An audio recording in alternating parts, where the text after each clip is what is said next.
Anda kembali Muslim Update Ajwa TV bersama saya Asran Syadi. Sebelum kita masuk ke informasi selanjutnya, saya akan sapa terlebih dahulu Ustaz Mukhlis Hanafi yang sudah bergabung bersama kami. Assalamualaikum Ustaz Mukhlis, apa kabarnya hari ini?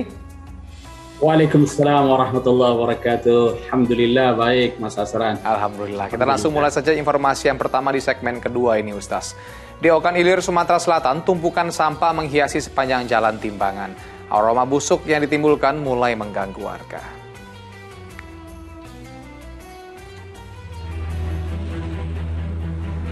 Sudah lebih dari 3 hari tumpukan sampah berserakan di sejumlah titik di Jalan Lintas Timur Indralaya, Ogan Ilir, Sumatera Selatan. Bau menyengat pun muncul dan mengancam kesehatan warga. Diduga tumpukan sampah tersebut berasal dari limbah rumah tangga yang dibuang sembarangan. Ironisnya belum ada petugas kebersihan yang mengangkutnya ke tempat pembuangan terakhir.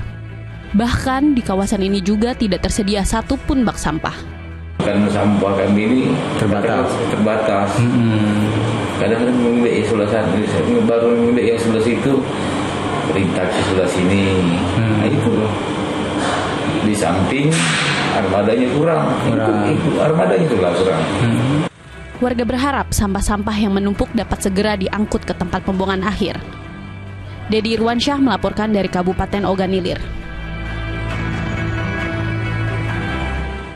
Astagfirullah, mungkin sebagian orang masih belum mengerti bahwa kebersihan adalah sebagian dari iman ya Ustaz. Semoga Pemkot setempat segera menyelesaikan permasalahan sampah tersebut dan tak ada yang dirugikan satu sama lain. Nah Ustaz, Rasulullah SAW pernah bersabda bahwa Allah Subhanahu Wa Taala sangat menyukai kebersihan dan hal-hal yang suci. Allah Subhanahu Wa Taala maha bersih dan juga mulia gitu. Lantas apakah keimanan seseorang ini mudah luntur Ustaz karena tidak menerapkan apa yang disukai Allah Subhanahu Wa Taala? Apalagi kalau kita lihat Ustaz, kita bandingkan mungkin dengan negara-negara yang memang non Muslim, mereka tuh jauh lebih bersih banget gitu Ustaz. Ya, satu pemandangan yang tidak sedap, yang tidak mencerminkan nilai-nilai keadaban dan peradaban ya. Kita melihat sampah berserakan ya dan mencemari lingkungan, dan ini adalah satu perilaku yang bertentangan dengan yang Mas Asran sampaikan tadi ya, bahwa Allah Subhanahu Wa Taala itu amat mencintai orang-orang yang menjaga kebersihan ya. Itu dalam satu ayat misalnya, innallaha yuhibbut tawwabin wa yuhibbul mutatahhirin. Allah mencukai orang-orang yang senang sekali bertobat dan selalu bersuci ya.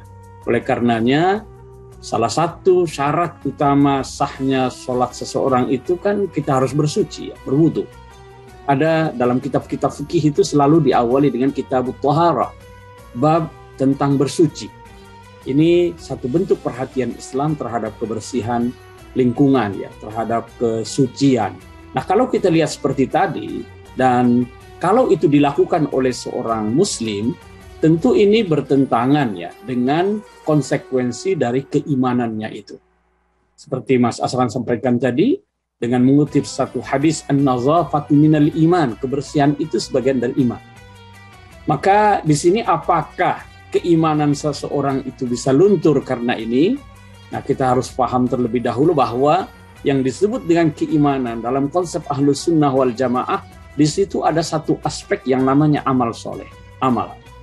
Tetapi amal ini adalah syaratun mukammilun, syarat yang melengkapi. Jadi bukan berarti kalau dia tidak beramal lalu imannya hilang, tidak. Imannya itu tetap ada, namun tidak sempurna. Jadi orang yang tidak menjalankan apa yang ditetapkan oleh Allah Subhanahu Wa Taala, dan itu bertentangan dengan konsekuensi keimanannya itu tidak sempurna ya. Keimanannya tidak sempurna. Apalagi jelas-jelas ini merugikan para pengguna jalan. Apalagi ini juga menimbulkan pemandangan dan bau yang tidak sedap, yang sesungguhnya tidak mencerminkan sama sekali nilai-nilai Islam yang sangat menjunjung tinggi keadaban dan kebersihan. Nah Ustaz, lalu bagaimana Islam sendiri memandang soal permasalahan pencemaran lingkungan Ustaz? Karena kita sudah banyak melihat ya saat ini kadang-kadang sampah dibuang ke laut, limbah-limbah banyak, limbah tekstil segala macam. Dan apa ganjaran untuk hamba Allah yang suka mencemari lingkungan ini Ustaz? Ya, kita harus lihat fungsi manusia diciptakan di muka bumi ini kan pertama sebagai fungsi khalifah. Sebagai khalifah dalam arti dia yang menjalankan peran-peran ketuhanan di muka bumi ini. Yang kedua, fungsinya itu antara lain adalah fungsi imarah. Huwa ansha'akum minal ardi wasta'marakum fiha. Jadi mengelola dan memakmurkan bumi ini. Oleh karenanya, segala perilaku, tindakan yang bertentangan dengan upaya memakmurkan dan mengelola dan menjaga keberlangsungan alam semesta ini, termasuk bumi kita ini, itu bertentangan dengan ajaran agama. Dan tegas Al-Quran mengatakan, وَلَا تُفْسِدُوا فِي الْأَرْضِ بَعْدَ إِصْلَاحِهَا. Jangan buat kerusakan di muka bumi ini setelah bumi ini diciptakan dengan penuh kebaikan dan kesempurnaan oleh Allah Subhanahu wa Ta'ala. Oleh karenanya di dalam Islam itu banyak sekali kita temukan tuntunan agar jangan merusak lingkungan, mencemari lingkungan. Air jangan sampai dikotori. Kemudian pohon-pohonan jangan sampai ditebangi secara serampangan yang mengakibatkan berbagai macam. Jangan membuang sampah apalagi limbah yang mencemari air lingkungan. Itu semua bagian dari wala tufsidu al-ifsad, membuat kerusakan di muka bumi ini. Dan itu berdosa hukumnya. Contoh kecil saja. Ketika kita tidak bisa menjaga keseimbangan lingkungan dengan menebang pohon sembarangan misalnya, itu dampaknya, ganjarannya bukan hanya di akhirat ya, tetapi juga di dunia. Akan timbul berbagai macam musibah bencana alam. Ketika kita tidak menjaga keseimbangan ekosistem dalam bentuk misalnya hewan, itu tidak boleh kita berburu hewan secara liar ya, apalagi yang dilindungi. Seekor burung saja, ketika dia diburu, ditembak tanpa alasan yang dibenarkan hanya untuk kesenangan, itu kata Rasulullah dalam satu hadis dikatakan, itu dia akan dimintakan pertanggungjawaban nanti di akhirat kelak itu nanti. Jadi kalau orang membunuh burung ya atau yang lainnya, itu yas'alullahu azza wa jalla anha, dia akan dimintakan pertanggungjawab. Kenapa kau lakukan ini? Sia-sia. Kemudian orang yang memotong pohon secara liar, itu ada satu hadis, man qata'a sidratan sawwaballahu ra'sahu finnar.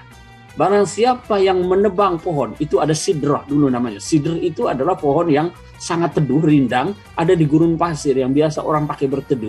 Itu kalau ada orang menebang pohon itu, yang biasa digunakan untuk berteduh oleh orang banyak, sawwaballahu ra'sahu finnar, itu kepalanya akan dicelupkan ke dalam neraka. Jadi ancaman yang keras di akhirat berupa neraka bagi orang yang menebang pohon secara liar, tidak menjaga keberlangsungan ekosistem, membunuh hewan-hewan yang ada di lingkungan kita, itu ancamannya sangat keras di akhirat kelak nanti.